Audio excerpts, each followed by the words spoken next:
বিধানসভায় সইচাল মামলার তদন্তে সহযোগিতার শর্ত দিয়ে বাড়ল অভিষেক বন্দ্যোপাধ্যায় রক্ষা কবচের মেয়াদ।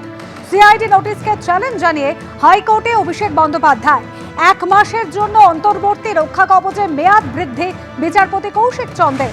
তদন্তে সহযোগিতা করতে হবে অভিষেক বন্দ্যোপাধ্যায়কে নির্দেশ হাইকোর্টের। ভোটে ভরাডুবির পর বিধানসভার অধ্যক্ষকে চিঠি দিয়েছিলেন অভিষেক বন্দ্যোপাধ্যায়। বিরোধী দলনেতা হিসেবে শোভনদেব চট্টোপাধ্যায়কে বেছে নিয়ে চিঠি দিয়েছিলেন অভিষেক বন্দ্যোপাধ্যায়। বিধায়কদের সই জাল চিঠিতে একাধিক সই জাল রয়েছে এবং সেই মামলা তদন্তে এবার অভিষেক বন্দ্যোপাধ্যায় রক্ষা কবচের মেয়াদ 1 মাস বৃদ্ধি পেল।